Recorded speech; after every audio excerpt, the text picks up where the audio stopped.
이제 선거가 6일 앞으로 다가왔죠. 사전투표는 내일 모레부터 시작이 됩니다. 5일, 6일 양일간 사전투표가 진행이 되는데요. 이번 선거 결과 어떤 결과를 낳게 될까요? 분석을 좀 해보겠습니다. 개혁신당 아주 오랜만에 나오셨습니다. 김철근 총괄선대본부장 나오셨고요. 서용주 맥 정치사회연구소장 두 분 나오셨습니다. 어서 오십시오. 네, 안녕하세요. 예. 네. 아니 딱 앉자마자 우리 김철근 본부장님이 낙천거사 방송이야. 낙천거사 방송이다. 아니 진짜 오랜만에 봬요. 제가 목소리가 지금 맛이 갔어요. 왜 이렇게 됐어요? 제가 유세를 계속 다녔어요. 유세. 보세요. 마이크 썼는데 화나니까 하니까 막 질렀죠. 복식곡을 좀 하셔야 돼요. 네, 그러니까 누구를 위한 화인지를 모르겠는데 일단 화풀이 내야 될 거 아니에요. 여러 사람이 일단 화가 났다. 예, 아유. 그래서 유세 제가 이제 유세를 하면 사람들이 제가 좀 전라도잖아요. 네. 네, 그 유세 톤이 DJ 비슷해요. 그래서 유세를 잘한다고 그러더라고. 우리 당직자들이 놀랬대요. 오, 총장님이 저렇게 유세를 잘해? 막 유세 때마다 VIP. 이야. 이런 분은 지역구에 그러니까 아쉽다. 예. 아니 지역구부 꼭 지역구가 아니어도 당선시켜야지. 왜 자꾸 지역구 얘기를 해? 그러니까 당선시켜줘야 되는데 아니 뭐 안 해주고 집에 가버리셨잖아. 그러니까 아니 왜 그렇게 하시고 가신 거예요, 그분 집으로? 그분은 왜 그렇게 다 아니, 그냥 딱 정해버리고 그냥 문 닫고 가버렸어요? 이제 강남 젊은 사람들 하자. 중심으로 해주는 게 좋다 이런 판단이 있었겠죠. 네. 뭐 그 판단은 존중합니다. 네. 그렇구나. 자, 낙천거사. 예, 시작하겠습니다. 마음은 씁쓸합니다. 아니, 두 분 다 사실 굉장히 중요한 그 정치 인재들이고 국회에 들어가면 정말 열목 스무목 하실 분들인데 많이 아쉬워서 제가 말씀을 좀 드렸습니다. 지금 개혁신당은 좀 어떤 상태인 거예요? 괜찮은 겁니까? 예. 개혁신당 정신이 좀 없어 지금. 개혁신당 좀 잘 되고 있어요? 어때요? 생각보다 처음에는 진짜 저는 이준석 돌풍이 불 거라고 생각했거든요. 예. 근데 뭐 조국 돌풍이 불고 있죠. 그런데 이제 그 룸은 좀 있을 거예요. 룸. 예. 왜냐하면 지금 일당 이당이 그 대한민국 정치를 이런 식으로까지 몰고 가는 거. 네. 그다음에 대통령과 당 대표에 줄 서는 정치. 이걸 국민이 바라진 않잖아요. 그리고 네. 이게 정치가 아니야. 그러니까 거의 내전 상태죠. 그렇죠. 총만 안 들었지 싸움만 하는 이 정치를 바라지는 않을 거잖아요. 네. 그러면 결국 정치를 바꾸려고 한다면 어떤 세력이 필요하겠냐. 네. 그래서 최소한의 어떤 씨앗이랄까, 그 불씨라고 할까, 그런 정도는 국민들이 살려주지 않겠나 네. 이런 생각을 하고 있습니다. 어떤 그 젊은 정치의 그렇습니다. 맹아를 좀 예. 키워줄 거다. 예. 개혁신당 사람들하고 방송 많이 하시죠? 많이 하고 동네도 많이 알고 네. 돌아가는 것까지 지금 뭐 기억신당 아닌데 네. 그런 것까지 속속들이 알게 되니까 네. 이 일련의 출발부터 지금 따져보면은 꺼져간다고는 하긴 그렇지만 네. 가세가 좀 기울었잖아요. 처음 했을 때보다. 네. 그러니까 개혁신당이 처음에 출연했을 때 굉장히 관심이 높았죠. 그렇습니다. 지금 현재 조국혁신당 같은 그런 정도의 삼지대 세력이 될 것이라는 기대를 모았는데 뭐 몇 가지 포인트에서 스텝이 좀 꼬인 거는 같아요. 네. 그러니까 출발은 왜 좋았냐면 솔직히 양당 체제의 극단의 정치 이게 어떤 혐오로 가져왔고 국민들은 그럼 좀 숨 쉴 곳이 필요하겠다. 네. 라고 해서 기대를 모았는데 솔직히 말씀드리면 이준석 대표와 이낙연 대표의 굉장히 이질적인 조합에서 네. 이런 조합이 가능해?까지 괜찮았어요. 네. 근데 11일 만에 그러니까. 이게 뭐냐면 이 국민들이 봤을 땐 개혁신당에서 멀어지게 된 계기는 똑같구나. 그러니까 이 이익을 생각하면서 전체의 어떤 합의점 공동선에 대해서는 좀 멀리하는구나 그런 데서 실망이 커졌고 네. 결국엔 제가 늘 얘기했어요. 김종인이냐 이낙연이냐 했을 때 이준석 대표가 김종인 그 위원장을 선택하면서 이 말하자면 내리막길을 아주 가속도를 가지고 갔다라는 측면에서는 좀 아쉽지만 개혁신당의 실험은 여기까지다라고 저는 좀 가혹하게 평가할 수밖에 없어요. 그래요? 그 여기까지 여기까지라고. 그건 내 페북에 썼던 건데. 그런 거예요? 저는 못 봤습니다. 아 진짜 너무 여기서 장난하게 끝나는 얘기하시네요. 거예요? 네. 그렇지는 않죠. 왜냐하면 끊임없는 삼지대에 대한 노력과 도전이 있었죠. 우리 정치사에. 네네. 그런데 실제로 총선에서는 그 교섭단체를 했던 정당들이 많잖아요. 네. 정주영 통일국민당이라든지 아니면 자민련이라든지 그다음에 국민의당이라든지 네. 이런 총선에서의 그 의미 있는 투표를 해서 삼지대를 열었는데 결국은 대선에 가면서 그 후보 단일화 네. 양측으로 딱 갈리면서 삼지대 공간이 사라지는 이런 상황이었거든요. 그런데 네. 저는 이 삼지대 공간이 안정적으로 제도적으로 좀 뒷받침이 돼야 된다. 네네. 근데 그렇게 하려면 예를 들면 대통령 선거 결선 투표제라든지 네. 그다음에 선거구제도 네, 바꿔야죠. 뭐 중대 선거구제라든지 이런 식으로 자연스럽게 우리 정치가 협치로 나가는 그다음에 연대 네. 연합 정치가 되도록 네. 사실 우리 사회와 우리 정치는 네. 한 세력이 독식할 수 있는 구조는 끝났어요. 그렇습니다. 예, 그런데 자연스럽게 연합과 연대 정치를 할 수 있도록 그런 제도가 뒷받침돼야 되는데 제도는 한 세력이 독식하는 제도로 만들어져 있어요. 소선거구제가 그렇고요. 대통령 제도 제왕적 대통령제라잖아요. 그렇습니다. 그럼 거기에 대응하는 제1야당 대표도 제왕적 대표여야 돼요.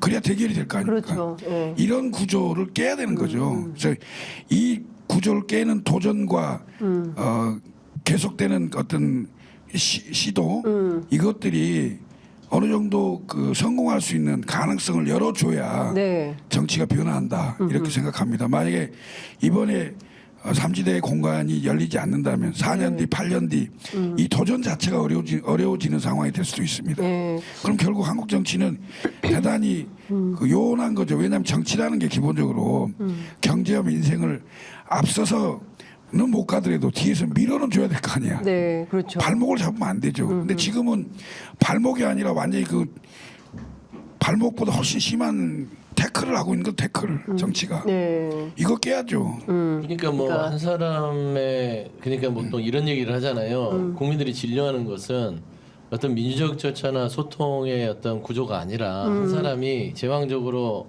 그냥 상명하달식으로 네. 어떤 국가를 운영하든 당을 운영하든 이런 부분들에 대해서는 거부감이 있다고 봐요. 네. 그러니까 국민들이 보통 니들 다 해먹어라 이렇게 얘기하는 것들이 그런 거거든요. 네. 그러니까 그 장을 원래는 개혁신당에서 나름대로 좀 열어줄 뻔했는데 네. 그조차에 대한 실현이 지금 현재는 불가능하잖아요. 이준석 대표 물론 이제 표는 열어봐야 알겠지만 지역구에서 과연 국회 입성할 수 있느냐 네. 그건 저는 관건이라고 봅니다. 그러면 이번에 입성하지 못하면 네 번째 도전인가요? 네 번째 도전에서 이제 자절이 되는 거예요. 그러면 네. 이준석 대표가 과연 개혁신당이 만에 하나 국회 원내 입성을 하더라도 한 길게 많이 봐서 한 서너 석, 많이 봐서 한 서너 석이면 그러면 결국에는 원내 교섭을 하지 못하는 것이고 개혁신당이 출발했을 때처럼 말하면 네. 새로운 지금 미래지만 이낙연과 이준석의 어떤 빅텐트가 이어졌었다면 지금 조국혁신당 정도의 포지션 다 예측할 수 있었다고 봐요. 왜냐하면 그만한 어떤 정치 세력 아니 국민들의 염원이 있었기 때문에. 네. 근데 지금은 솔직히 다시 복구하기 쉽지 않고. 그러니까 아주 좀 긍정적으로 역할을 보면 한 두세 석을 갖고 있더라도 네. 예전에는 처음에 개혁신당이 빅텐트를 가지고 왔었으면 국회에서의 양 당의 어떤 극단 정책 캐스팅 보트 역할을 했겠지만 지금 이제 들어와봤자 알바키 정당밖에 안 되는 거예요. 예를 들어서 왜 알바키냐?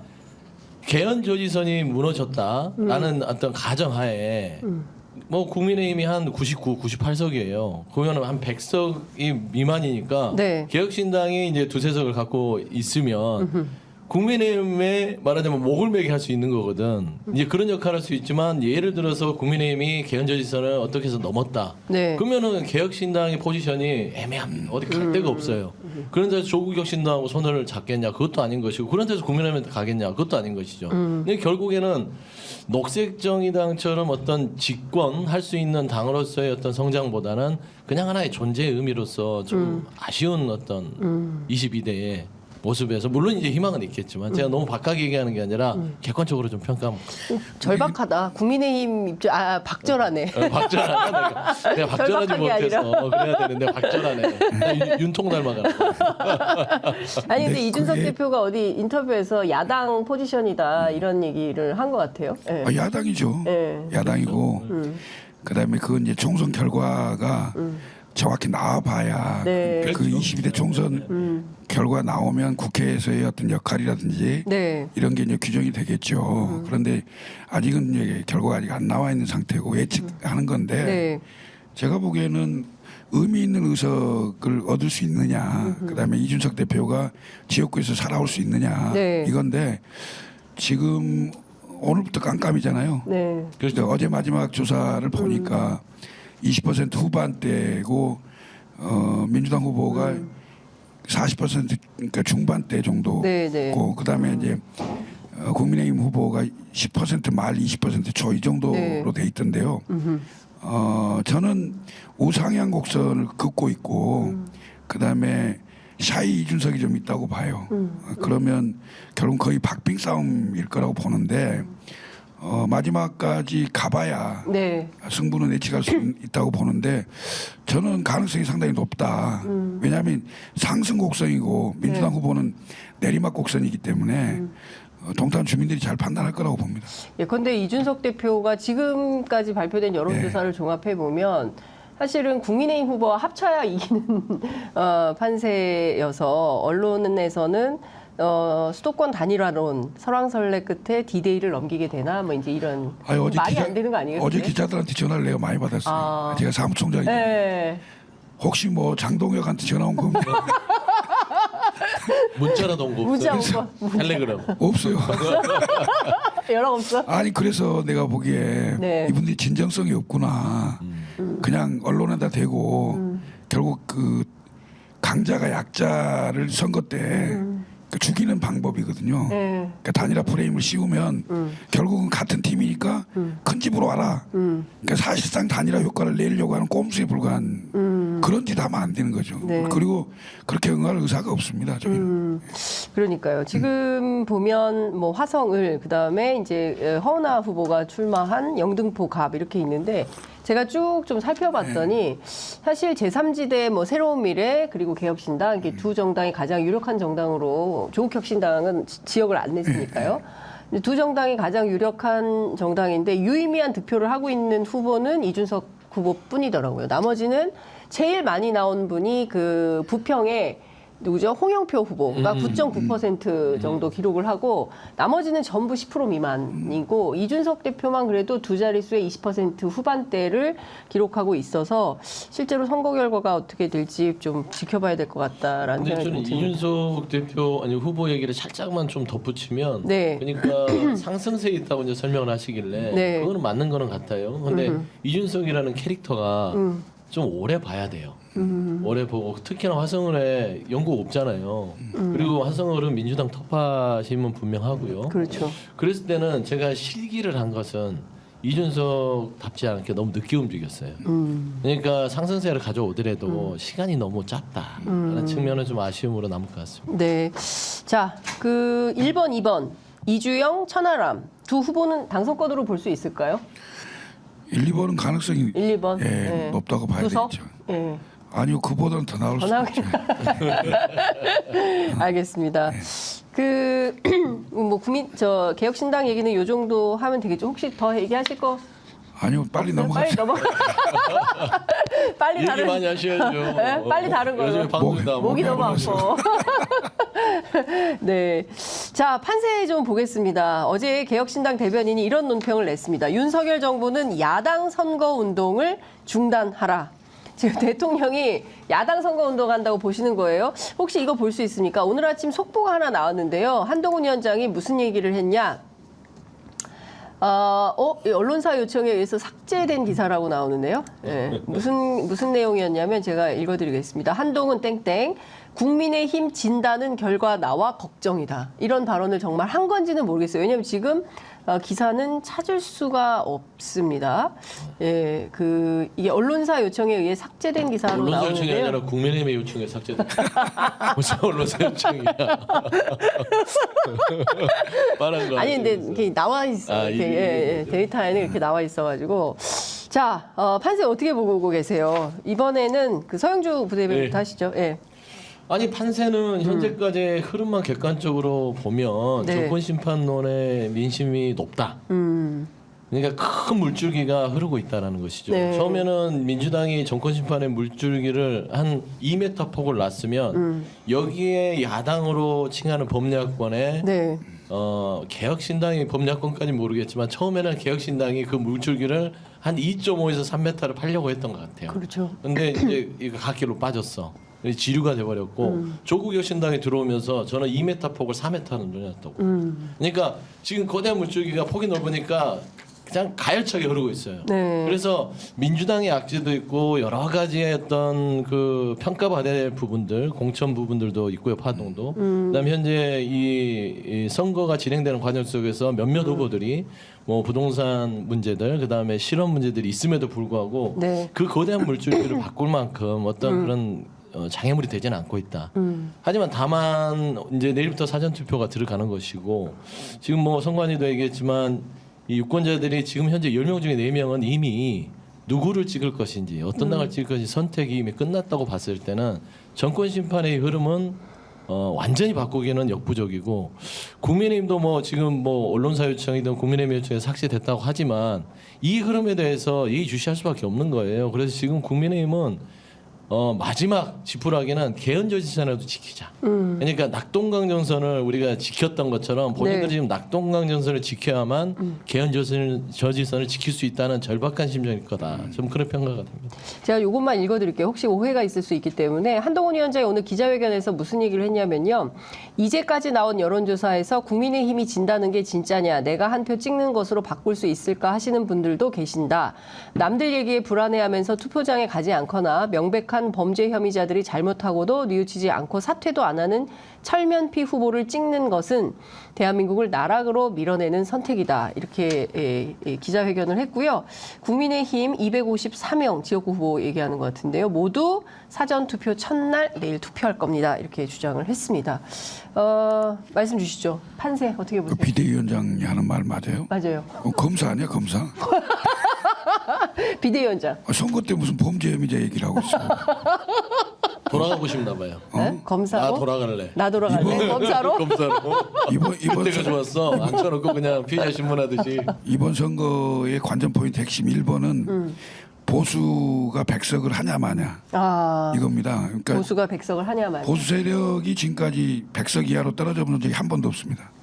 그러니까 처음 대한민국 최초예요. 예. 만약에 백석 이하로 그렇습니다. 무너지면 지난번 총선이 103석을 했고요. 103석. 그다음에 민주당 계열은 100석 이하를 많이 해봤죠. 네. DJ가 79석도 했고 뭐 이기택 83석도 했고 많이 해봤는데 100석 이하의 정당이 국회에서 어떤 역할을 할 수 있는지 처음으로 경험하게 될 겁니다. 할 수 있는 게 아무것도 없어요. 그런데 예. 이게 참 착각하는 게 말입니다.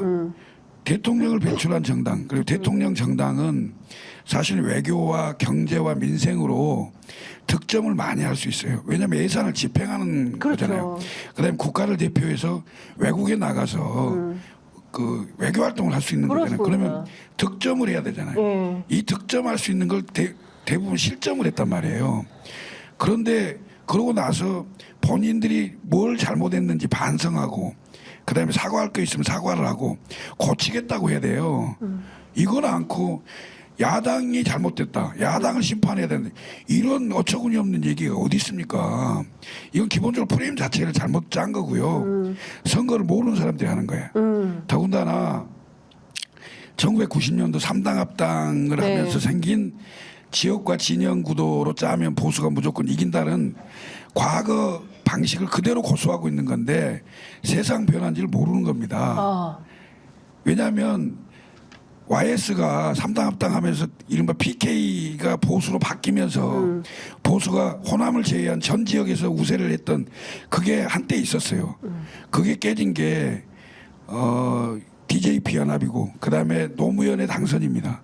그때부터 깨졌고요. 네. 실제로 PK가 네. 지금 거의 49대 51 정도에 어느 쪽에 바람이 부느냐에 따라서 실제로 완전히 한쪽으로 쏠렸다가 한쪽으로 맞아요. 왔다 갔다 네. 하는 그런 스윙보트 지역이 네. 됐단 말이죠. 그게 그렇게 바뀌면서 수도권은요, 생각을 해보세요. 원래 호남 출신 많은 데다가 PK 출신 지역, 그 지역의 지지자 비율만큼 수도권이 비슷하게 나오거든요. 그다음에 TK 민주당 20% 항상 이상 나오잖아요. 이분들이 수도권에 있으니까 수도권은 완전히 민주당 밭으로 바뀐 거예요. 그렇게 세상 바뀐 걸 모르는 거죠. 지난번 대선 때 이걸 깨기 위한 방법으로 20대, 30대의 젊은 층 유입을 이준석이 한 거 아닙니까? 네, 맞습니다. 근데 집권하고 나서 그분들 다 쫓아냈잖아요. 근데 절대 이길 수가 없어요.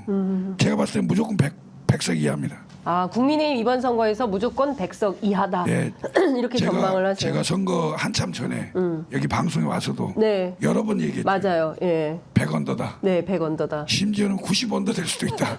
그러면 좋은 거 아니에요? 골프로 치면. 나중에 나갈수록 좋은 거 아니야? 아니 근데 지금 이게 제가 말씀을 들으면서 가만히 생각해 보니까 이분과 이준석 대표가 지난 대통령 선거에서 대통령을 만든 사람이에요. 만든 지도부입니다. 그렇잖아요. 그렇죠. 예, 윤석열 대통령을 만들어 놓고 바로 쫓겨난. 그러니까 예, 참 양두구육으로 아이러니하다. 쫓겨났죠. 양두구육. 양심 선언을 하고. 근데 아까 내가 양고기를 미안하다. 개고기인데 양고기로 팔았다. 죄송합니다. 국민 여러분. 네. 이렇게 나왔거든요. 근데 아까 어떤 분이 제가 지금 잊어버렸는데 아 김철근 씨 아직 개혁신당이에요? 왜? 왜? 어딜 가요? 아 이거 아까 여기까지라고 페이스북에 한번 올린 적이 있거든요. 아 그렇구나. 아니 목소리가 철근이라 쇳소리가 나는. 아 너무 웃기다. 야 댓글이 진짜 너무 재밌어요. 지금 선거운동 그 유세를 너무 많이 하셔가지고 목소리가 쉬셔가지고 이런 상황이다라는 말씀을 제가 설명드리겠습니다. 말씀 주신 대로 지금 보면 그 여당에서도 그 100석 이상 보기는 어렵다. 왜냐하면 제가 어떤 언론 보도를 보니까 여당은 90석 정도 지었고 그다음에 민주당은 110석 이렇게 플러스 알파 이렇게 보는 걸로 이제 분석이 됐던데요. 대체로 이 대단히 보수적으로 잡은 숫자라고 봐야 되는 거 아닙니까? 그렇죠. 그러니까 지금은 민주당 쪽은 지금 현재 판세에서 머리를 쳐드는 게 가장 위험한 거죠. 그다음에 입을 함부로 놀리는 게 가장 위험한 것이고요. 그래서 정제된 표현과 태도, 그다음에 여러 가지 입장들을 얘기하기 때문에 110 플러스 알파. 그 알파가 110 플러스 알파가 오차 범위가 아니라 더 될 수 있는 거다 이 얘기를 하는 것인데 저는 그래요. 민주당 의석수를 저는 예측하기보다는 지금 현재는 국민의힘이 개헌질서를 지키냐 못 지키냐. 아. 제가 그게 가장 관전 포인트예요. 말씀하신 대로. 왜냐하면 21대 총선을 보면 국민의힘 자체가 당시에 미래통합당에서 네. 지역구에서 84석이에요. 그 다음에 비례대표가 19석입니다. 비례가 19석. 저는 이 비례에 저는 좀 주목하고 싶어요. 현재 이제 비례가 당시로는 이제 위성정당이 되면서 나름대로의 좀 나눠먹기 효과가 있었습니다. 양당에서요. 근데 이번에는 조국혁 신당이 나왔잖아요. 근데 물론 비례 의석수가 46석이라서 캡이 벗겨져서 30석에서 16석이 늘어나긴 했지만 네. 늘어났기 때문에 더 이제 국민의힘에서는 머리가 아픈 거예요. 조국혁 신당이 비례대표의 의석의 상당수를 흡입해 간다면 네. 최소한 19석에서 그동안 가져왔던 기본에서는 한 서너 석이 빠진 수도 있단 말입니다. 그러면 지금 103석입니다. 네. 그러면 이 비례대표에서 서너 석을 입는다는 거는 99석이 될 수 있는 위험성을 가지고 있다. 저는 이게 상당히 유의미하다고 봐요. 그러니까 네. 지역구에서 선전을 해서 비례대표의 손실을 막으려는 그런 노력들도 있을 것이고 이 비례대표에 대해서 늘릴 수 있는 방법은 없잖아요. 저는 조국혁 신당을 막을 수 있는 방법은 없어요. 이거는 말하자면 바람이잖아요. 네. 어떻게 공격도 안 돼요. 왜 지역구에 후보가 없어. 근데 결국에는 조국 대표를 때렸는데 안 먹혀요. 어떤 이런 지점에서 저는 이번 총선 결과에 있어서의 판세는 국민의힘이 개헌저지선에 지금 빨간불이 켜졌다. 그렇죠. 라는 부분 좀 주목하고 싶어요. 어제 잠시만요. 어제 연합뉴스하고 연합뉴스 TV가 여론조사 업체 매트릭스에 의뢰해서 실시한 여론조사 보면 비례정당 투표에서 조국혁신당이 1위를 했습니다. 응답자가 25%, 국민의힘의 위성정당인 국민의 미래가 24%. 그러니까 오차범위 안에 있지만 1등을 했어요. 예, 어떻게 보세요? 지난 그 20대 총선인가요? 21대 총선. 그러니까 21대? 20대? 20대 총선 2016년 때도 총선? 국민의당이 26.7로 맞아요. 그 비례 의석을 상당히 많이 가져갔잖아요. 맞아요. 그러니까 이게 조국 신당이 그 조국 신당을 지지하는 이분들이 좀 자유롭죠. 왜냐하면 지역구는 마음대로 찍을 수 있고, 네. 그다음에 비례는 그쪽으로 갈 수 있는 그런 장점이 있다고 볼 수도 있죠. 그리고 지금 현재는 결국 심판 선거가 강하기 때문에 성격이 윤석열 정부가 3년 더 가는 거 싫다는 거 아니에요? 그건 너무 3년은 너무 길다 동의하세요? 그건 너무 명확하게 아니 그거부터 얘기해봐. 3년은 너무 길다 동의하세요? 저는 이렇게도 얘기할 수 있어요. 어떻게요? 올 가을에 대선하자. 오, 이럴 수도 있어요. 개혁신당 묻고 더블로 갔으니 민주당이 궁금하다. 민주당은 민주당이야 이 말하자면 국민의 뜻을 따라해 줄 거야. 우리는 지금 말 조심해야 돼. 자꾸 이런 거 물어보지 말아요. 그런데 이제 이런 게 있죠. 네. 지금 아까 이제 한 가지만 얘기했는데 수도권 민심이 네. 민주당에게 그렇게 녹록하진 않아요. 왜냐하면 정권 심판을 해야 된다는 게 대체적인 거지만 과연 민주당이 내세운 후보들로 과연 그들을 도구로 써서 심판할 수 있느냐.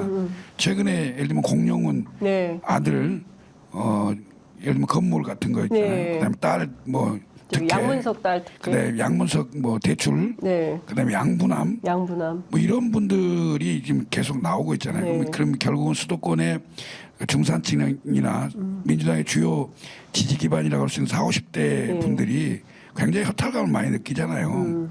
이런 게 선거 막판에 어떤 작용을 하게 될지도 굉장히 관전 포인트 중에 하나다 이렇게 보여집니다. 그래서 그런 어떤 그 틈바구니, 틈새 네. 이런 게 이제 그 개혁신당이나 제3지대 정당한테 그 룸이 생길 수 있는 그런 게 아닐까 이렇게 생각이 됩니다. 그렇다고 해서 희망사항이실 수 있죠. 선거가 남아 있으니까 희망을 가져야 됩니다. 네. 맞습니다. 예. 그러니까 뭐 좋은 말씀인 것 같고요. 수도권 녹록지 않습니다. 최근에 아까 말씀한 대로 연합뉴스하고 연합뉴스 TV, 매트릭스하고 했던 조사를 보면 전체적으로 양당의 균형감이 서울하고 PK 지역은 붙어 네. 있어요. 정당 지지율이요. 거의 오차범위 내에서 하고 나머지는 민주당이 앞서가는 흐름을 보이고 있어서 말씀한 대로 수도권과 PK는 이제 보수 텃밭이기 때문에 당연히 붙어서 가면은 민주당이 그나마 선전하고 있거나 하지만 네. 수도권이 정권 심판론이 이렇게 강렬하게 흐름에도 불구하고 이 범위 자체가 오차 범위 내에서 접전을 벌이고 있는 양상이다. 라는 것을 말씀한 대로 그런 요인들이 분명히 존재한다고 봅니다. 특히나 보면 40대에서 70대 이상들은 투표를 어디로 할 것인가 이미 좀 나름대로 정해져 있다라는 어떤 그런 통계 수치가 나와 있는 것이고 중요한 건 20, 30대입니다. 네. 20, 30대는 아직도 떠 있어요. 끝까지 보겠다. 내가 누구를 찍어야 될지. 그러면 20, 30대의 어떤 투표 요인을 말하면 결정하는 것들은 말한 대로 부동산. 그러니까 이건 상실감이에요. 공정하느냐. 네. 뭐 11억씩 대출 받고 뭐 어떤 후보는 막 이거는 정확하지 않지만 그렇게 뭐 이제 만 한 30억짜리를 뭐 자녀에게 준다거나 상실감의 문제거든요. 그런 의미에서는 수도권이 우리가 안심할 사항은 아니다라고 보는 것이고 그럼에도 불구하고 저는 이 말한 대로 뭐 가을에 치르고 싶다고 할 정도로 젊은 유권자들도 답답해해요. 이게 앞으로의 희망이 있는가? 3년 동안 우리가 이 희망 없는 정부에서 버텨야 되는가? 라는 차원에서는 지금 고민하고 있을 것이다. 라는 것이고 민주당이 저는 무엇보다 조금 긴장해야 될 부분들은 그거죠. 지금 지민비조 얘기하면서 이제 지민비조를 경계하면서 지민 비민 뭐 이런 식으로 얘기를 하잖아요. 몰빵론. 근데 지금 현재 왜 지민비조가 현실화되고 있느냐? 이거는 조국 혁신당이 명확하게 내세우고 있는 선명성 때문입니다. 그러면 과연 민주당이 그 선명성을 가지고 있느냐? 거기에서 있어서는 명확한 답을 못해요. 저도 그렇잖아요. 지금 뭐 가을에 대선해야 된다고 하면 저도 좋습니다. 갑시다. 이렇게 해야 되는데 좋아 빠르게 가 이렇게 해야 되는 거야. 그렇죠. 그거 이제 닮아가나 봐. 아니 안 닮은 것이 궁금해. 그래서 그렇게 못 가는 이유들은 우리의 어떤 표의 마지막에 수도권에서의 중도층의 어떤 민심을 정확하게 헤아리지 못하고 있어요. 아직. 과연 이렇게 세게 가는 게 맞는지 어느 정도 수준에 가야 되는지. 하지만 저는 또 일견 조국의 신당의 돌풍이 민주당이 무조건 득이라고 생각하지 않습니다. 그래요? 왜 그러냐면 이게 지민 비조가 되면 좋은데 지포 비조가 될 수 있어요.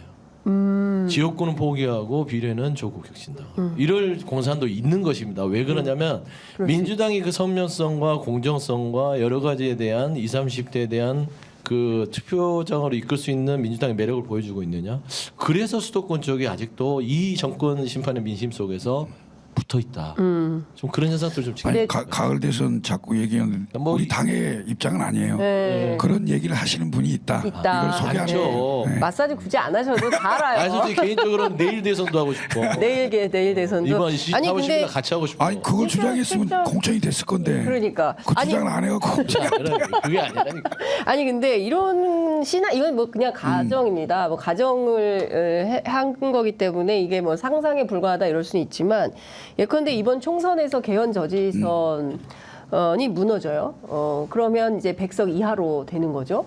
그러면 그 상황에서 대통령이 계속 9번이나 거부권 행사를 했고 뭐 지금 투표는 안 되고 있지만 최상병 특검마저도 또 거부권을 행사하게 된다면 10번째 거부권 행사하는 건데 이제 거부권을 거부하는 전국이 만들어지는 거고 그렇죠. 그러면 말씀하신 대로 정치권과 국민이 결심하면 올가을에 대선도 가능한 거 아닌가요? 그러니까 100석 이하로 내려간다는 건 세 가지를 예. 의미합니다. 우선 개헌이 있고. 가능하고요. 예. 그다음에 탄핵이 가능하고요. 탄핵이 가능하고. 그다음에 거부권을 거부할 수 있죠. 그렇습니다. 그러니까 200석이 넘는다는 건 예. 3분의 2 규정인데요. 이렇게 되면 의회가 네. 사실상 권력을 갖고 있는 상황이 네. 되는 예. 거겠죠. 그럼 완벽하게 이재명 대표에게 오겠네요. 이재명 대표에게 올지 예. 아니면 뭐 다른 지도부가 또 생길지 모르겠죠. 그건 아니죠. 봐야 되는데. 왜냐면은 총선에 압승하면은 네. 8월까지는 그대로 이제 유지가 되기 때문에. 아니, 그러니까 이재명 대표는 본인 재판 끝나기 전에 대선하고 싶겠지. 그래서 가을 대선 얘기를 하고 싶은데 말은 못 하겠지. 그래서 김철근 위원장 다시 대신해 주시는 거예요? 아니, 우리 대학교 선배잖아. 교감 대학교 있으셨나? 교감 대학 선배구나. 그렇구나. 의열중앙. 아니 근데 그런 의미가 그렇구나. 아니 근데 그러니까 뭐 다양한 상상이 정치적 상상이 가능해질 수 있다. 왜냐하면 국민들이 너무 답답하니까요.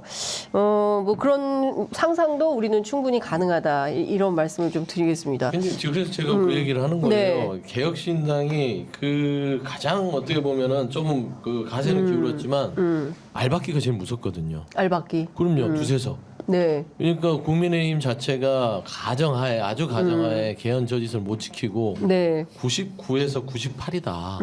그러면 개혁신당이 두세석이에요. 네. 조지를 해줄 수 있어. 그래도 옛날 친정집이고 또 국민의힘에서 어떤 입장을 가지고 개혁신당에 손을 내밀지 모르겠고 저 조지선이 무너지면 한동훈 비대위원장 사라져야 돼요. 그렇지 않습니까? 버틸 수가 없어요. 물론 집에 안 가게 되죠. 어떤 식으로 버틸지 모르겠어요. 워낙 이 윤석열 정부는 이게 이 상식을 넘어서기 때문에. 근데 사라졌을 때는 국민의힘도 지도부도 그다음에 친윤 쪽도 여러 가지에 대한 타격을 입을 거란 말입니다. 그러면은 지금 숨쉬고 있는 유승민 전 의원도 있을 것이고 새롭게 국민의힘이 바뀌면서 개헌 저지선에 대한 고민들을 개혁신당에 의탁할 수 있는 그거를 좌지우지할 수 있는 역할을 할 수 있어요. 아니 근데 개헌은 해야 돼요. 아니 그러니까 개헌을 해야 개헌을 되는데 해야 되죠. 저는 개혁신당의 역할을 얘기하는 것이죠. 당연히 개헌도 해야 되고 네. 솔직히 윤석열 대통령은 100석 이상만 되면 좋게 그 생각하는 것 같아요. 왜냐하면 본인에게는 무소불위의 거부권이 있잖아요. 근데 저는 다 떠나서 이번에 그 국민의힘이 썼던 그 중진 재배치 전략 있잖아요. 이거 완전히 실패하고 있는 거 아닌가요? 아니, 입막음 공천이지. 입막음 공천이다. 입틀막 그것도. 입틀막 공천. 예. 입틀막 공천이다. 그렇죠. 무음 공천인데 무음 공천. 그렇게 공천한다고 해서 공천이 잘한 게 아니거든요. 그러니까 그건 시스템 공천이 아니에요. 완전히 그 떴다방 공천이지. 이리저리 옮기는 거 아니에요. 그렇죠. 전혀 네. 아무 연고도 없는데. 연고도 없는데. 현역 의원들 공천 줘서 입막음하고 네. 개혁신당으로 넘어오는 거 막으려고 그렇게 하는 거죠. 사실 국민의힘의 그 현역 의원님들은 네. 개혁신당에 후원금 좀 많이 내셔야 돼. 그 정도예요. 예. 아니 근데 결국은 그게 국민들이 보기에 전혀 반성도 그다음에 그 혁신도 네. 그다음에 신선함도 없는 그런 공천이 된 거죠. 예. 그러니까 저변에 흐르는 그 정권 심판에 네. 그런 그 기류를 극복할 수 있는 대안으로서의 공천은 전혀 아니었다. 이거죠. 근데 그건 어떻게 보세요? 저 지금 보면 조혜진 의원이 갑자기 시국 기자회견을 해가지고 윤석열 대통령 무릎 꿇어라 이런 얘기를 했고, 그 다음에 내각 총사퇴 요구를 했어요. 그리고 그 이튿날 저기 누구죠? 마포에 함은경 후보는 또 탈당하라고 요구했다가 둘 다 없던 일을 만들었어요. 아니, 그동안 뭐 했어? 그동안 뭐 했냐? 늦었어요. 너무 늦었다. 아니 공천하고 그다음에 한동훈 비대위원장 올 때부터 싸웠어야지. 이렇게 하면 안 된다. 이건 안 된다. 예. 하고 예. 내부 투쟁을 세게 했어야죠. 내부에서. 예. 예. 그리고 문제 제기를 하고 예. 그때는 입막해서 아무 말 못 하다가 나가. 이제 공천도 다 받았고 예. 이제 나가서 뛰어보니까 안 될 것 같으니까 이제 그 와서 얘기하면 무슨 아무 의미 없어. 의미가 없어. 예. 그러면 만약에 이렇게 되면 보수 세력 자체가 괴멸 수준으로 가는 거 아닌가요? 아니 죽어야 삽니다. 죽어야 삽니다. 죽어야 산다. 예. 예. 한쪽은 배고파서 죽고 예. 한쪽은 배불러 배 터져 죽고 이럴 거예요. 죽는 기간이 오래되면요 못 살 수도 있어요. 아니요 민주당도 다 80석도 해보고 했어요. 되게 오래 걸렸어요. 예. 알겠습니다. 되게 오래 걸렸죠. 오래 걸렸어요 일어나는데. 그러니까 지금 오늘 재밌는 보도가 오마이뉴스에서 나왔는데요. 수도권에 출마한 여야 후보들 쭉 사진을 봤더니 윤석열 대통령, 그러니까 국민의힘 후보들이 공보물에서 윤 대통령 사진 활용한 경우가 22명, 18%였고 이재명 대표 사진을 활용한 민주당 후보는 42명이었다는 거예요. 수도권 선거 모두 이제 122곳인데 21대 총선 그때 이제 문재인 대통령 시절인데 이때 민주당의 수도권 후보는 어땠냐? 69.4%가 공보물에 문재인 전 대통령 사진을 사용했다. 윤석열 대통령이 이만큼 인기가 없는 대통령인 거죠. 당연하죠. 사진 걸어놓으면 표 떨어지는데. 그러니까요. 참. 근데 좀 어제는 또 용산 대통령실에 그 김형석 연세대 명예교수를 초청했어요. 올해 104세. 아유, 엄청난데 이분을 왜 만났을까요? 선거에 도움이 된다고 좀 그냥 아무 생각 없이 만난 아무 생각 없이 만났을까요? 호평할 수밖에 없는 게 네. 지금 윤석열 대통령 그러니까 뭐 공보물 얘기하시길래 네. 저희가 윤석열 대통령을 이번 선거에서 보면 저희 공보물에 써야 되나 싶을 정도로 민주당을 도와주고 있는 거예요. 그렇지 않습니까? 아까 이제 뭐 이 현역들 재배치하는 부분들에 네. 있어서 잘 됐냐 안 됐냐 네. 거기에 대해서는 뭐 이제 결과적으로는 지금 현재는 아닌 것 같지만 저는 나름대로 전략적으로 포석을 했다고 봐요. 그리고 첫 출발 나쁘지 않았어요. 전체적으로. 근데 보면은 뭐가 있었냐면 이 판에 이 큰 축을 이제 내동경이 친 게 윤석열 대통령이잖아요. 론종섭, 이종섭 대사, 호주 대사 임명 이게 가장 컸습니다. 이건 복구가 안 됐던 부분이고 네. 그래서 어떤 전략도 통하지 않죠. 이렇게 뭐 말하자면 거의 죄를 뿌려놓으면 네. 떠먹을 수가 없잖아요. 그런 상황인 것 같고 그 다음에 의대 정원 관련돼서 의료개혁 담화 그냥 마지막 그냥 정점을 찍어버리더라고요. 죄를 뿌린 데다가 거기에다 그냥 좀 마냥 흙탕물을 끼얹어서 나 총선 포기했어 이런 느낌을 줄 정도로 하기 때문에 지금 뭐 연세대 교수님 뭐 제 생각에는 아버님하고 어떤 연관이 있는지 아니면은 본인하고 개인적인 연관인지 모르지만 한가해 보여요. 그러니까 이번 총선을 포기한 것 같은 느낌? 너희들은 너희들끼리 살아라. 나는 내 하고 싶은 대로 할 거고 한동훈 위원장 당신은 딱 100석만 넘어. 그거면 내가 알아서 또 할게. 알아서 내가 하고 싶은 대로 하고 국민의힘 뭐 이기든가 말든가 나는 관심 없어 이거예요? 개헌조지서만 지켜. 딱 100석만 지켜. 그러면 내가 3년 동안 욕을 먹더니 내가 먹고 1% 지지로 내가 욕 먹고 내가 거부권 행사하고 의사도 때려잡고 내가 다 마음에 안 드는 사람들 다 사법적으로 처리할 거야. 이런 상황이 아니면 지금 총선 앞두고 한가하게 이런 행동을 볼 수 있을까? 어떻게 생각하세요? 생각이 다른 거죠. 생각이. 그러니까 우리가 보는 세상과 윤통이 보는 세상이 다른 거고 그다음에 윤통을 보좌하는 사람들의 생각이 다른 거죠. 예를 들면 의사를 잡으면 국민들한테 인기가 있으니까 표가 될 거다 이런 생각을 네. 하는 거고 네. 그다음에 60, 70대의 어른을 공경해야 된다는 차원에서 아마 이영석 교수를 불렀을 것 같은 김영석 네. 교수인가요? 네, 김형석 교수. 김영석 교수하고 오찬을 했을 것 같은데 네. 그런 이미지를 주기 위한 그러니까 노인층 공략, 그러니까 보수층 결집 네. 뭐 이런 걸 노리는 보수층 결집, 노인층 결집. 이걸 노리는 것 같은데 네. 이렇게 하면 할수록 네. 고립되는 거예요. 아, 왜냐하면 수도권 20, 30대 중도층인데 네. 이분들을 확장하기 위한 끊임없는 그 메시지와 어떤 그 대책을 내놔야 되잖아요. 네. 이건 안 하고 한동훈 위원장도 마찬가지예요. 뭔가 일이 있으니까 박근혜를 만나버리잖아요. 그러니까. 예? 네. 그러면 TK하고 네.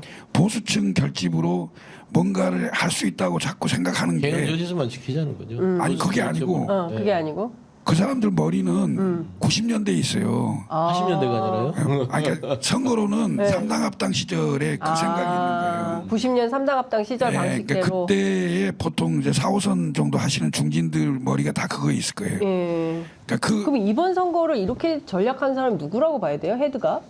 아니 친윤이겠죠. 친윤? 예, 친윤? 예. 그러니까 뭐 그 누구지? 이철규. 예. 이철규 사무총장? 이철규 싸웠잖아요, 또 한동훈 위원장이랑. 아니 그러니까 겉으로 제가 보기에는 네. 겉으로 뭔가 권력을 행사하는 사람은 한동훈처럼 보이지만 예. 결국은 조정하고 실제로 그 정리한 사람은 이철규일 거예요. 사무총장. 근데 저는 이거 지금 좀 화가 나는 게 네. 김영석 연세대 명예교수 좋습니다. 네. 뭐 어르신을 공경하고 이런 부분들. 근데 왜 한가냐고 그러냐면 어제가 며칠이죠? 4월 3일이죠. 맞습니다. 제주 4.3 추모식 있었죠. 안 갔죠. 꼭 가야 되고 만나야 될 사람들은 안 만나고 지금 연세대 노령의 교수를 만나서 이래야 됩니까? 이게 한가한 거죠. 그다음에 지금 의료개혁 담화해놓고 나서 지금 난리를 오락가락 하잖아요. 처음에 2,000명 고소하다가 뒤늦게 대통령실이 수습하면서 만날 수 있다. 전공이 만나야죠. 정작 만날 사람은 안 만나고 지금 뭐 하는 겁니까? 이래서 한가하다고 하는 것이고 국민의힘에서 보면은 참 아이고 죽겠다 이럴 수밖에 없는 거예요. 그렇죠. 근데 진짜 51분간 그걸 왜 읽었을까요? 윤석열 대통령을 비교적 잘 아시는 분 아니에요? 잘 몰라요. 왜 그래도 같이 아니, 밥도 먹고 막 하셨잖아요. 내 생각대로 절대 안 하더라고. 야, 근데 정치인들이 그러기가 쉽지 아니 근데 어렵잖아요, 보통 그렇게 이제 하기가. 사석에서도 네. 본인이 거의 이제 대화를 주도하고 네. 본인 말만 하고 이제 그런 59분 대통령. 타고 이제 다 대부분 얘기하는데 네. 그 연초에 기자회견도 안 했는데 만약 그런 그 담화를 발표할 시간이 있었으면 네. 본인 내용 얘기하고 기자들 질문도 좀 받고 네. 이렇게 좀 소통을 해야 되잖아요. 근데 그거 자체를 안 해버리니까 네. 저도 이제 다른 방송에서 그런 얘기를 했어요. 심지어 민주당이 선거대책위원장이냐. 맞아요. 선거운동 기간 중에 대통령이 뭔가를 개입을 하는 상황이라면 적어도 본전 측이는 해야 될 거 아니야. 네. 근데 완전히 나와서 야당 선거운동을 도와주는 거예요. 오히려. 특히 이제 야당의 일부 후보들이 부동산 문제나 이런 걸로 굉장히 이슈가 되고 있는 상황이었는데 그걸 대통령 담화로 다 덮어져 버리는 이런 일을 하고 있는 게 너무 어이가 없지 너무 않습니까? 어이가 저도 그 진짜. 의료개혁 담화를 보면서 네. 혹자들은 보수 패널들하고 이제 얘기를 하다 보면 네. 뭐 노무현 대통령 얘기를 하더라고요. 네. 검사와의 대화처럼 해야 되지 않냐. 아. 말이 됩니까? 그건 능력의 차이예요, 개인의. 그 정도의 능력이 안 되기 때문에 솔직히 말씀드리면 되게 등치도 좋고 호탕하고 조합 빠르게 하는 것 같지만 겁이 많은 사람이다. 용기가 없는 분이다. 네. 예를 들면 의료개혁을 하려면 노무현 대통령은 검찰개혁을 한다고 했을 때 검사와의 대화를 했죠. 물론 거기서 여러 가지 설화도 있었고 네. 뭐 여러 가지 해프닝도 있었지만 좀 되면 막 가자는 겁니까 했지만 결국에는 검사와 만나면서 검찰개혁에 대한 명분을 얻었단 말입니다. 네. 근데 윤석열 대통령이 51분 혼자 홀로 담화를 네, 하지 않고 나 홀로 담아? 나 홀로 담화 말고 네. 진짜 기자들은 빼더라도 전공의와의 대화, 의사와의 대화를 통해서 의료개혁을 얘기하는 그런 모양새였다면 네. 지금처럼 호평은 안 나왔을 거예요. 네. 본인이 의사들한테 이 얘기 51분 담화를 읽어주면서 네. 서로 주거니 받거니 하면서 필요하다 돌아와달라 했을 때 과연 국민들한테 지금처럼 호평을 네. 받겠어요? 그러니까 이분은 뭐냐면 2,000명 증원을 가지고 국민들이 평가한다고 생각하는 그런 착오를 갖고 있는데 대통령의 문제 해결 능력을 가지고 지금 평가를 하는 거거든요. 네. 윤석열 대통령은 국정을 풀어갈 해법 능력이 없는 사람이다. 무능하다라는 부분이 지금 비판의 포인트인데 그걸 인정 안 하는 거예요. 본인은 난 잘하고 있는데 왜 나만 갖고 그래 이런 느낌? 그러니까 참 그 답답한 게 어제 윤석열 대통령이 하루 종일 일정을 비우고 전공의를 기다렸는데 한 명도 안 나타났다는 거예요. 대통령이 기다리는데 전공이 한 명도 안 나타났다. 그것도 확인해 봐야 돼요. 보도가 나왔고요. 그다음에 방금 전에 나온 속보는 전공의들과 대통령실이 물밑 접촉하고 있고 답을 기다리는 중이라는 거고요. 안 맞잖아요. 그러니까 거기다가 또 나온 게 뭐냐면 이틀째인데 대화 제안. 별다른 움직임이 어제까지는 없었는데 오늘은 성사될 가능성이 있다는 관측이 대통령실로부터 나오고 있습니다. 총선용 꼼수. 그러니까 대통령실 참모들은 대통령 힘들다. 대통령한테 예. 좀 만나세요 하고 네, 제 생각에는 참모들은. 대통령은 안 만난다고 내가 말했잖아 2,000명 내가 2,000명이면 2,000명인 거지 말이 많아 이런 상황이고 대통령실은 총선인데 일단은 만나는 제스처를 해주십시오 하면서 언론 플레이 하는 거예요. 그러니까 앞뒤가 안 맞잖아요. 대통령이 기다렸다? 전 국민들이 설마 대통령이 만나자는 실무협상이 끝났는데 안 나타나겠습니까? 그렇지 않죠. 이거는 철저하게 언론 플레이인데 꼼수 언론 플레이를 하는 거예요. 대단히 나쁜 짓을 하고 있다. 답답하다. 예, 진짜 답답하다. 이걸 이렇게 못 풀 문제예요? 한마디로 말하면 매를 보는 거지. 매 맞는 걸 좋아하나 매를 봐. 벌고 있어. 가학적 대통령. 진짜 답답하다. 정말. 아니 총선 때 예. 본인 찍지 말라고 하는 거잖아. 나 찍지 마세요. 당 찍지 말라는 거지. 예, 우리 당 찍지 마세요. 이건 아니 혹자는 야. 그 한동훈 비대위원장 잘 되는 걸 못 보겠다. 뭐 그런다는 얘기도 그런 소문도 있어요. 있어요. 사실 기자들 사이에 도는 얘기는. 그건 말이 안 되고. 아니, 그 정도까지 갈등한다. 이런 그런 소문이 상식을 있구나. 벗어나는 행동들을 하니까. 아니까 그 뭐 사소한 사감이나 알력 관계가 있을 수 있죠. 그렇지만 이게 정권 운영과 국정 운영에 관련된 문제인데 네. 총선이 더군다나 최초로 100석 이하냐 아니냐 이런 게 그렇죠. 나올 정도면 예, 지금 대통령과 한동훈 위원장이 이런 식으로 해갖고는 안 돼요. 그러니까요. 뭐 처음에는 뭐가 되는 것처럼 하다가 안 되니까 읍소하다가 지금 뭐 거의 이게 손 놓는 것처럼 보이는 그렇죠. 형국인데 미천 드러난 거죠. 예, 제가 봤을 때는 그 겸허한 반성으로부터 출발하지 않으면 아무것도 될 수가 없어요. 자, 오늘부터 이제 네, 깜깜이. 깜깜이인데요. 그러면 이제 앞으로의 뒤집힐 판세가 있을까요?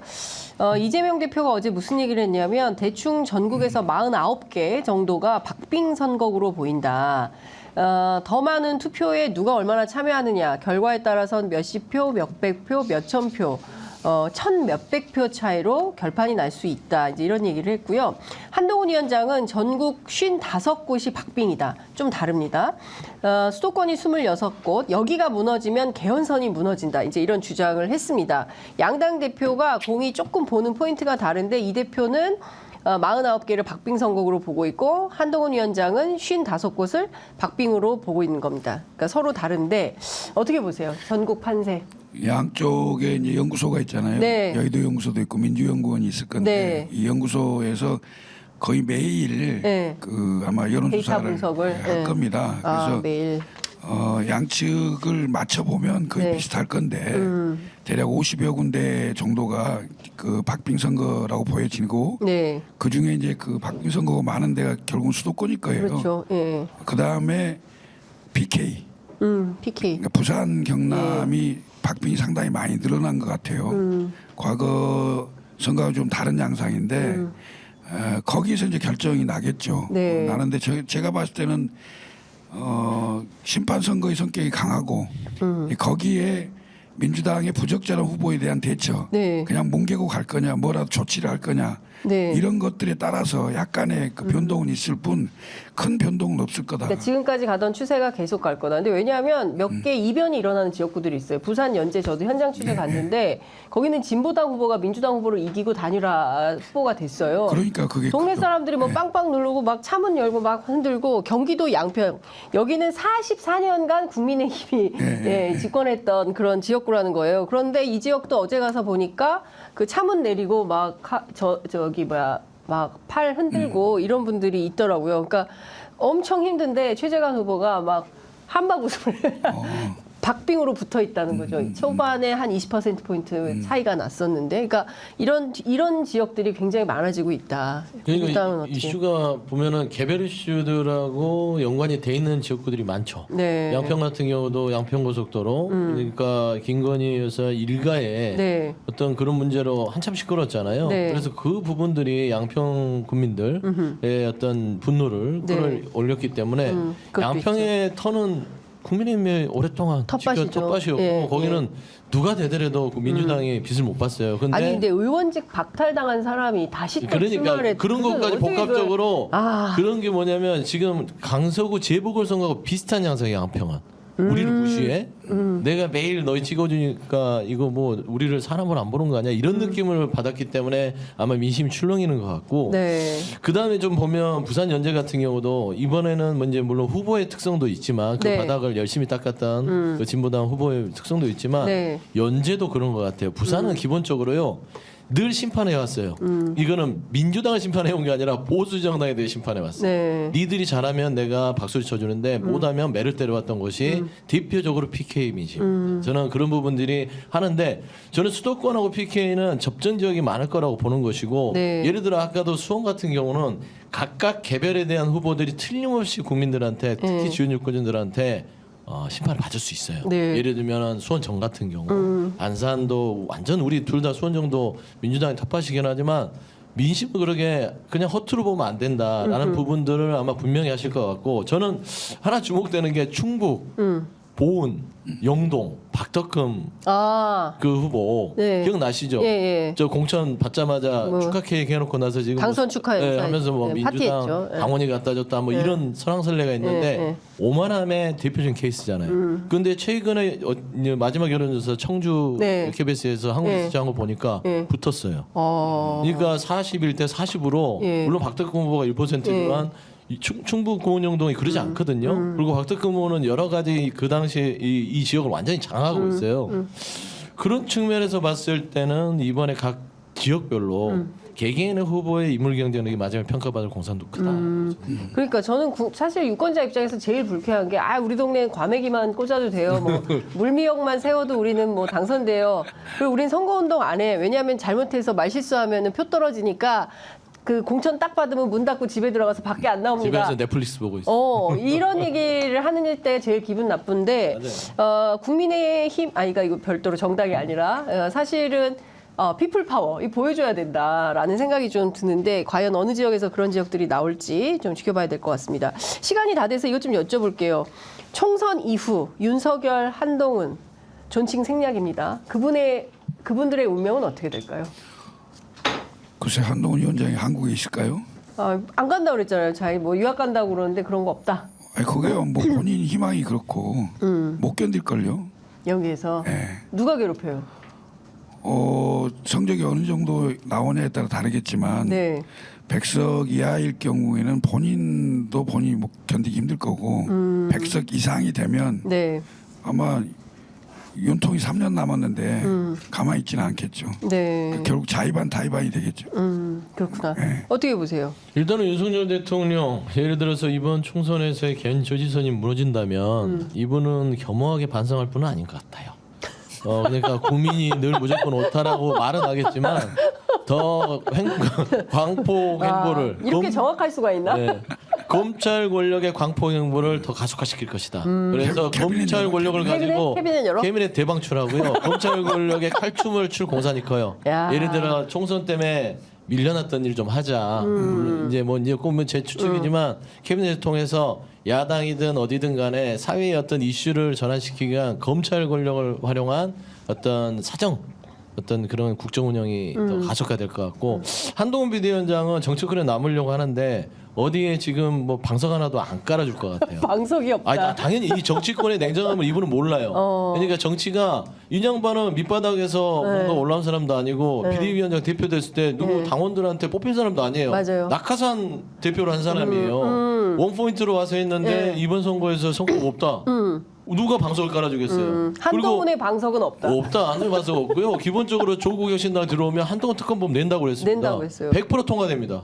거기다 의석수가 네. 재현 조지 안 된다. 네. 한동훈 비대위원장 한동훈 뭐라 해야 돼요? 전 장관은 수사받아야 돼요. 그러면 사법 리스크가 이월이 가는 거꾸로 거죠. 된다. 근데 이제 이거를 윤석열 대통령이 과연 재밌다. 한동훈 비대위원장을 보호를 해주냐, 안 아니면 보여준다. 야당을 더 치면서 이제 하든지 아니면 한동훈 비대위원장을 내주느냐 이런 부분들에 있어서는 좀 관전 포인트가 너무 재밌다. 한동훈 위원장을 안 지켜준다. 봐봐야 돼. 지금도 싸우고 있기 때문에. 정치 냉정하니까. 그러니까 그리고 디넷 같은 경우는 진짜 잘 봐야 돼요. 언제 열릴지 모른다. 대검 참고. 제가 이것 좀 여쭤볼게요. 대통령은 본투표 할 텐데 김건희 여사 투표 언제 할까요? 혹시 혼자 사전 투표하는 거 아니야? 어떻게 할까요? 지금 100일이 넘었어요. 100일이 넘었고 안 나타나고 있고 심지어 그 해외 유수 언론들이 김건희 여사가 자신의 문제 때문에 선거 앞두고 종족을 감췄다 이런 보도를 외신들이 하고 있습니다. 총선 이기라고 100일 기도하시나 보죠 뭐. 제발 이거라. 아니 투표는 해야 될 거 아니 아니에요. 뭐 영부인인데. 개헌 요지선 절대 뚫리지 말라고 100일 기도 하는지 모르겠지만 대통령 부인이 투표를 안 하는 사태가 벌어질까요? 하겠죠. 근데 이제 그 비공개로 하겠지 비공개로. 예, 비공개로 할 것 비공개로 같아요. 예, 비공개 가능합니다. 네? 가능하잖아요. 물론 이제 기자들이 뻗치기를 할지 어쩔지 모르겠지만 어디서 비공개로 해요? 뭐 어디든 가서 비공개로 하겠죠. 그런 적이 있었어요? 대통령 부인이 비공개로 투표를 한 적이? 그런 적은 대통령 없었는데 부부가, 같이 하잖아. 부부가 같이 하죠. 네. 이번엔 같이 안 할 고사가 큽니다. 아, 같이 안 하겠죠. 같이 하네요. 예. 야, 아니 이게 기도를 어디서 하냐지. 천공한테 가서 하나? 아니 그런 얘기하면 여기 작은 저 편의점 문 닫아야 돼. 문 닫아야 돼. 네. 야. 그러진 않을 것 같고요. 아니, 어제 천공 등장했던데. 아 용산 주변에 뭐 다 사무실 있다며. 거기 용산 주변에 교회도 있고 뭐 절도 있고 뭐 교회 사무실도 있고 하지만 네. 제 생각에는 그냥 뭐 정화수 떠놓고 집에서 하실 수도 있고. 아니 안 보이는데 뭐 보이는 사람들한테는 거기 간다 뭐 이런 얘기들이 많다. 저는 늘 궁금한 게 김건희 여사가 왜 네덜란드 이후에 사라졌냐. 명품백 뒤에 사라졌거든요. 그래서 명품백의 이 타격이 엄청난 정신적 충격을 준 게 아닌가. 아니 근데 그것뿐이겠냐고요. 문제는 그렇죠. 영상 그것만 남겼는데 그 외의 것까지 다 나올 가능성이 커지니까. 그 뒤에 신라면세점 가방 든 사람도 있었고 그 앞전에는 어땠는지 사실은 다 따져봐야 되는 거죠. 따져보면 거의 난리가 나는 거고 지금 저는 조국 대표의 느그들 쫄았제가 그 대상들이 불특정이라서 다들 내가 쫄아야 되나 생각하고 있는 것 같아. 그런 느낌이 들어요. 아, 다 같이 쫄았다 지금. 누구 난가? 느그들 쫄았지 호남 버전 어떻게 돼요? 어? 느그들 쫄았지 호남 버전. 비슷하지. 쫄았냐? 어? 여기 어디야? 저도 호남이에요. 호남? 아니 그러니까 어디예요? 호남. 광주예요. 광주. 예. 나는 고흥이지 고흥. 고흥. 자, 광주 버전. 니기들 쫄았냐? 니기들 쫄았냐? 여기는? 비슷해요. 네, 아니 그래도 고흥 버전 한번 듣고 싶어. 고흥 버전. 누구 쫄았냐? 아, 그 정말 공전의 히트를 친 저희가 110만이 넘은 것 같아요. 예, 굉장히 많은 시민들께서 보시고 재밌게 하신 것 같습니다. 그래서 전국 8도 버전 저희가 이제 만들어 보려고 했는데 잘 안 됐어요. 그 끝으로 이것 좀 여쭤볼게요. 내일 사전 투표 이제 시작되는데 투표율 어느 정도 예측하시는지 하고 강원도 원주에 이런 현수막이 걸렸다는 중앙일보 보도가 있습니다. 원주시 명륜동에는 예은 엄마 투표할 테니까 제발 밥 좀 줘라. 그다음에 맹시가 투표하면 살 빠진다 투표해라. 지금 보시는 것처럼. 네, 인서바 원주가 투표율 꼴찌란다 투표 좀 해라. 이게요 원주 시민들이 자발적으로 내건 현수막이라고 합니다. 원주가요 2022년 지방선거에서 51.8%로 강원도 18개 시군 가운데 최하위를 기록했던 것 때문에 시민들이 선관위가 붙인 거 아닙니다. 예, 시민들이 자발적으로 저런 현수막을 붙여놓고 활동을 하고 있다. 어떻게 보십니까? 자, 투표율. 제가 보니까 민주당 지지자들이 붙였네. 민주당 아니 7번 이원욱도 있는 거 아니에요? 저건 뭐야 홍보물. 홍보물. 홍보물에 얼굴 없는 홍보물. 얼굴 없는 홍보물. 얼굴에 자신이 없으신가? 왜 그러지? 이원욱 의원님 잘생겼는데. 그래, 잘생겼는데. 예. 아니 그러니까 그 컨셉? 특이해 보여야 되잖아. 야, 특이해 보이려고. 그런 거고. 예. 그 이제 사전 투표 홍보는 일반 국민 누구나 다 할 수 있잖아요. 네. 그런데 일반 국민이 실제로 현수막까지 붙여가면서 하기 쉽지가 않거든. 네. 그럼 결국은 배우가 있는 거지. 배우가 있다. 민주당이다. 민주당 깨어있는 지지자 민주당 시민의 지지자들이. 그런 저런 거 정치 활동을 그렇게 저런 거 표현하니까. 잘해. 민주당 지지자들이 저런 거 잘해. 저런 거 잘해요. 그러니까 예전에 2016년인가에 제가 그때 선거 캠페인 할 때 보면 그때는 민주당 지지자들이 청주에 계속 저런 플랜카드를 붙여서 되게 화제가 됐었어요. 저거 잘해요. 저런 거 민주당이 잘해. 선거는 잘해요. 예. 근데 제가 봐서는 사전 투표가 상당히 지난 22대보다는 1~2%는 높아질 것 같아요. 사전 투표가 29% 보는 건데 네. 보면 지금 지난 10월 재보궐에서는 22% 정도 예. 사전 투표 나왔고 예. 21대는 26.7%인가 예. 아마 그 정도 나왔을 거예요 사전 투표가요. 그러니까 22%의 직전에 공휴일이 아님에도 불구하고 네. 강서구 재보궐 선거가 22% 정도 나왔으면 예. 상당히 높게 나왔다고 그때 평가가 됐거든요. 그렇게 봤을 때는 이번에 정권 심판에 대한 열정, 그다음에 화남, 분노 등등등을 받으셨을 때는 21대보다는 한 3% 이상 정도의 네. 사전 투표율을 기록하지 않을까. 그래서 한 29에서 30 사이 기대하고 있습니다. 네. 이게 사전 투표가 이제 8일 선거운동하고 하잖아요. 네네네. 그러니까 이게 사실상 13일의 선거운동을 보장을 안 해주는 네. 어찌 보면 초반에 지지율이 높은 후보가 훨씬 유리한 거거든요. 제가 봤을 때는 사전 투표가 거의 한 30% 네. 전체 투표의 절반 정도는 사전 투표할 거다. 네. 이렇게 보여져요. 저도 사전 투표하려고 합니다. 언제 하실 거예요? 오늘 내일 해야죠. 내일 해야죠. 내일하고 모레야. 토요일 날 해야죠. 토요일 날? 예. 저도 사전 투표. 사전 투표. 금요일은 사전 투표 시간이 없을 거예요. 예, 일하려면 사전 투표해야 됩니다. 재외국민 투표율이 압도적이에요. 62.8%로 역대 최고치를 찍었습니다. 왕복 1,600km를 이동해서 투표에 참여한 가족도 있다. 한겨레 신문 보도인데요.